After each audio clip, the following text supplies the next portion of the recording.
Hello students, welcome to my channel mathematics three Ds. हमने special function integral transformation की book का chapter number 5 Laplace transform start किया था and आज हम एक्सरसाइज 5.3 का लेक्चर 3 करेंगे, जिसमें हमारे कुछ क्वेश्चंस रहते हैं, वो हम कंप्लीट कर देंगे आज। देखिए, find the Laplace transform of the function. जो हमें फंक्शन गिवन है उसकी हमें लैप्लास ट्रांसफॉर्म निकालनी है। तो जैसे हम लैप्लास ट्रांसफॉर्म ऑफ जैसे ये एफ टी फंक्शन है, इसकी हमें निकालनी है। तो हमें पता है जो लैप्लास ऑफ एफ टी है वो किसके इक्वल होती है हमारी, 0 to इन्फिनिटी ई की minus s t f t d T. ये फॉर्मूला हमने काफ़ी बार पढ़ लिया है पहले भी, तो हमें पता ही है कि जो लैप्लास ऑफ एफ टी है वो किसके इक्वल होता है, इसके इक्वल होता है। उसके बाद क्या है कि हम ये देखते हैं इन वाले क्वेश्चंस में कि 0 और इन्फिनिटी के बीच में कौन सा पॉइंट आएगा जिससे हमारी जो लिमिट्स है उसको हम ब्रेक कर देंगे एंड उस लिमिट से हमारा मतलब 0 से दिस लिमिट टू इन्फिनिटी हो जाएगा। अब देखो, इन्होंने खुद ही गिवन दे रखा है कि हमारी अगर t की वैल्यू 0 और 2 के बीच में है तो वो आएगा हमारा एफ टी टी। अगर t की वैल्यू 2 के बाद इन्फिनिटी तक है तो हमारा क्या आएगा 3।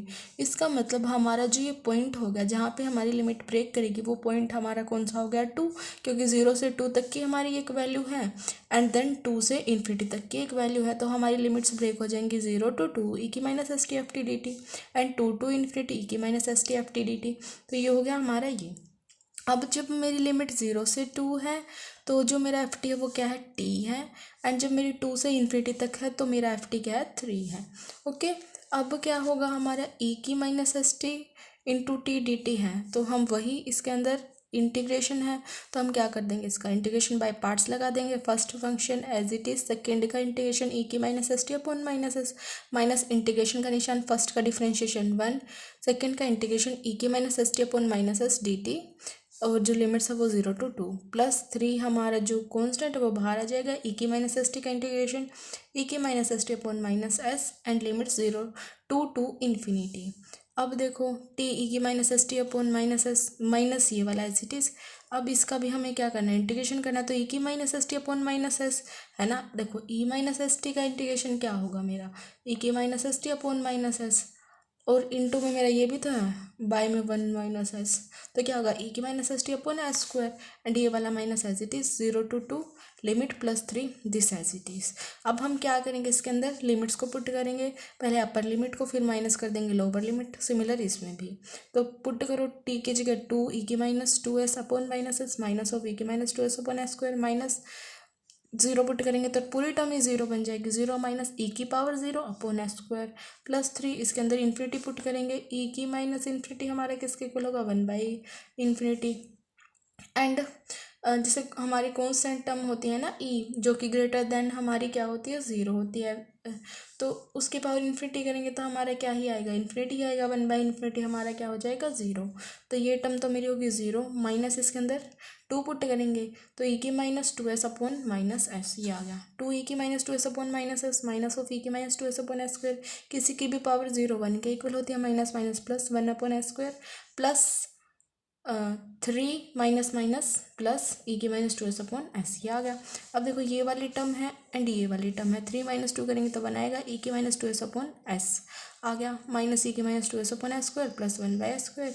और ये हमारी कब डिफाइन होगी, जब हमारी एस की वैल्यू ग्रेटर देन 0 होगी। अगर हमारी एस की वैल्यू 0 होगी फॉर एग्जाम्पल, तो ये मेरा इन्फिनिटी बन जाएगा और हमारी ये एग्जिस्ट ही नहीं करेगी, तो इस वजह से जो हमने क्या लिख दिया, एस की वैल्यू है वो ग्रेटर देन 0 होगी।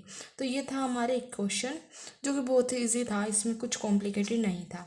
अब देखिए हमारा नेक्स्ट क्वेश्चन क्या है, find the Laplace transform of the function whose graph is given as. देखो जैसे पिछले क्वेश्चन में मैं डायरेक्ट फंक्शन इस टाइप का दे रखा था, अब की बार क्या है, इन्होंने एक ग्राफ की फॉर्म में दे दिया हमें। अब हमें निकालना है, देखो जो हमारे इस टाइप का ग्राफ होता है वो हमारा ग्राफ होता है y is equal to x type का, ठीक है। तो देखो मेरा y इसमें क्या है, एफ टी है, और x मेरा क्या है, t है, ठीक है। तो अब हम देखेंगे ये 0 आएगा। जब हमारी वैल्यू 0 और k के बीच में है तो ग्राफ मेरा इस टाइप का है, मतलब एफ टी इज मतलब y is equal to x type का, मतलब जो एफ टी है वो किसके इक्वल होगा, t के इक्वल होगा। तो 0 और k के बीच में जब मेरी t की वैल्यू होगी तो एफ टी टी के इक्वल होगा। उसके बाद k के बाद जो मेरा ग्राफ बन रहा है वो क्या है, ज़ीरो पे लाई कर रहा है, तो इस वजह से यहाँ तो आएगा ही क्या, ज़ीरो आएगा। तो टी की वैल्यू ग्रेटर देन के होगी तो मेरा ज़ीरो आएगा। एंड ये हमारा y is equal to x का ग्राफ था, तो इस वजह से एफ टी की वैल्यू टी आई अगर ज़ीरो और के बीच में हो। तो मेन आपको यही देखना था इसके अंदर कि हमने ये ग्राफ से वैल्यू कैसे ली है, कि मतलब जब ज़ीरो और के बीच में था तो y is equal to x का ग्राफ था, इस वजह से यहाँ टी आ गया। उसके बाद के बाद जो मेरी वैल्यू है वो तो मेरी किस पॉइंट पे ही लाई कर रही है, मतलब y इस एक्स एक्सिस के ऊपर y कितना होता है हमारा, ज़ीरो ही होता है।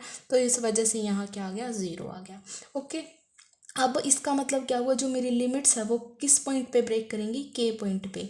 मतलब जो मेरा ज़ीरो टू इन्फिनिटी है उसके बीच में एक पॉइंट के होगा, तो ज़ीरो से के एंड के टू इन्फिनिटी होगी मेरी लिमिट्स। देखिए हमारा ये बन गया था। अब देखिए हमें क्या निकालनी है, इसके लैप्लेस ऑफ एफ टी निकालनी है। तो अगर हमें लैप्लेस ऑफ एफ टी निकालनी है तो हम क्या करेंगे, एफ टी किसके इक्वल होगी, Laplace of f t zero to infinity e की minus s t f t d t similar. उसके बाद मेरा ब्रेक किस पॉइंट पे आया था, के पॉइंट के ऊपर आया था, तो ज़ीरो टू के एंड के टू इन्फिनिटी कर देंगे हम। तो ज़ीरो टू के ई की minus s t f t d T, के टू इन्फिनिटी की minus s t f t d T, हमारा ये आ गया। उसके बाद ज़ीरो टू के ई की माइनस एस टी, जब ज़ीरो और के बीच में वैल्यू थी तो मेरा क्या आया था, टी आया था। और जब मेरी के बाद इन्फिनिटी तक वैल्यू थी तो मेरा एफ टी क्या आया था, ज़ीरो। तो ये तो मेरी टर्म ही ज़ीरो हो गई, तो मेरी टर्म बची ये। अब देखो क्या करेंगे, हम वही बाई पार्ट्स लगा देंगे। First function as it is, second का इंटीग्रेशन ई की minus s t upon minus s, minus of integration का निशान, फर्स्ट का डिफरेंशिएशन 1 एंड सेकंड का इंटीग्रेशन ई की minus s t upon minus s d t zero to के, then t e की minus s t upon minus s, इसका integration एक बार और करना है, ये बाहर क्योंकि इंटीग्रेशन का साइन है, तो ई की minus s t upon s square हो जाएगा। इसका करेंगे तो एक माइनस एस और आ जाएगा, minus S into minus S S square हो जाएगा। ज़ीरो टू के हमारी लिमिट है। उसके बाद हम अपर लिमिट पुट करेंगे, माइनस लोअर लिमिट कर देंगे, देन हमारा आंसर आ जाएगा। इसके अंदर हम टी की जगह के पुट करेंगे, के ई की minus s k upon minus s, minus of e की minus s k upon s square, minus zero put करो तो पूरी टर्म ज़ीरो बन गई, एंड ई की माइनस ऑफ ई की power zero upon s square आ गया। अब देखो माइनस ऑफ के ई की minus s k upon s, minus of e की minus s k upon s square, minus minus plus, and किसी की पावर ज़ीरो हमारे किसके इक्वल होता है, वन, तो one upon s square, minus of के एस ई के माइनस एस के प्लस इन दोनों में से हमारा क्या कॉमन आ रहा है, S one by F square, तो क्या आ गया वन माइनस ई की माइनस एस के। एंड हमारे ये वैल्यू भी कब आएगी, अगर मेरी एस ज़ीरो हो गया तो इन्फिनिटी बन जाएगा। इसका मतलब ये वैल्यू हमारी डिफाइन कब होगी, जब एस की वैल्यू ग्रेटर देन ज़ीरो होगी।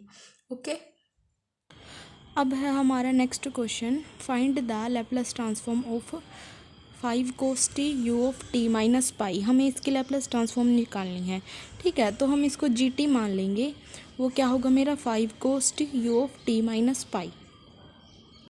अब उसको समझने से पहले हमें ये समझना बहुत ज़रूरी है। देखो क्या है कि जी टी हमने ये माना था ना, एफ ऑफ टी माइनस है यू ऑफ टी माइनस, मतलब जो वैल्यू हमें गिवन थी वो हमने जीटी मान ली थी। तो अकॉर्डिंग टू जो हमने वो सेकंड शिफ्टिंग थ्योरम करी थी उसके अकॉर्डिंग, मतलब जब टी की वैल्यू लेस देन ए होगी तो मेरा क्या आएगा, ज़ीरो, एंड टी की वैल्यू ग्रेटर देन ए होगी तो मेरा f of t minus a होगा। एंड देन डायरेक्ट हमारी जो ट्रांसफॉर्म होगी वो किसके इक्वल होगी, ई की minus A S F S के इक्वल होगी। अभी के लिए इतना देखो कि जब t की वैल्यू लेस देन a है तो ज़ीरो है, और t की वैल्यू ग्रेटर देन a है तो f of t minus a है। ओके, अब इस जो मेरा क्वेश्चन है उसमें क्या है, मेरा जो a है वो पाई टाइप का है, तो t की वैल्यू अगर लेस देन पाई होगी तो मेरा ज़ीरो होगा, अगर t की वैल्यू ग्रेटर देन पाई होगी तो 5 cos t टाइप का हो गया हमारा जो ये फंक्शन है। बट हमें ये भी पता है कि जो ये मेरा ये फंक्शन है वो f of t minus pi type का होना चाहिए, क्योंकि उसमें क्या था, f ऑफ t माइनस है u ऑफ t माइनस है, तो ये भी मेरा किस टाइप का होना चाहिए, f of t minus pi, मतलब पाई टाइप का होना चाहिए। तो हमारा ये भी किस टाइप का होना चाहिए, जैसे मतलब t माइनस पाई ऐसा कुछ होना चाहिए। तो अब देखो हम क्या करेंगे, अब जो हमारा ये है हम इसको क्या लिख सकते हैं, अगर हम इसको t माइनस पाई की फॉर्म में लिखें तो minus of 5 cos t minus pi. अब हम इसको ऐसे क्यों लिख सकते हैं, देखिए मैंने देखो क्या किया है, 5 ऑफ कोस टी की जगह ये रिप्लेस कर दिया है 5 of cos t minus pi, minus का देखो कैसे है, minus of 5 cos t minus pi, मतलब अब कोस है तो इसके अंदर तो मतलब नेगेटिव भी हम उल्टा पुल्टा करके लिख दे तो कोस ऑफ, क्योंकि हमें पता है कोस ऑफ माइनस एक्स किसके इक्वल होता है, कोस एक्स के इक्वल होता है। तो हम इसको ऐसे भी लिख सकते हैं cos of pi minus T, एक ही बात है इसके अंदर। ओके, तो कोस ऑफ अगर मैं पाई माइनस टी करूँगी 180 माइनस थीटा, तो वो मेरा क्या होता है, मतलब माइनस ऑफ कोस थीटा, तो मेरा -5 इंटू क्या आएगा, minus of cos t, minus minus plus 5 cos t. इसका मतलब क्या हो गया कि मैं 5 कोस टी की जगह क्या पुट कर सकती हूँ, minus of 5 cos t minus 5। इसका मतलब और इसका मतलब सेम है, और अगर मैं ऐसा पुट कर सकती हूँ, ऐसा करने से तो मेरी इक्वेशन भी उसी टाइप की बन गई जैसे मेरी थ्योरम थी। मतलब मेरा कैसा फंक्शन बन गया, F of t minus 5 you of t minus 5, जिसमें मेरा एफ ऑफ टी क्या होगा, minus of 5 cos t, minus of 5 कोस, जो ये फंक्शन होगा मेरा वो T minus of 5 cos t बन गया। उसके बाद हमने पढ़ा ही था कि ई की minus A S Laplace of f T करना है हमें, तो ई की minus A S Laplace of f T करेंगे तो -5 कॉमन, ई की minus pi S and cos t की लैप्लस किसके इक्वल होगी, S upon s square plus 1 के इक्वल होगी। यहाँ जो ए टी होता है ना, वो ए की वैल्यू हमारी 1 है, तो हमारा क्या होता था, कोस के s square plus a square, तो मेरा क्या हो जाएगा, s square plus 1 minus of 5 s e की minus pi s upon s square plus 1, और एस की वैल्यू ग्रेटर देन 0 हो जाएगी। Thank you guys for watching my video, please do like share and subscribe to my channel. Thank you so much.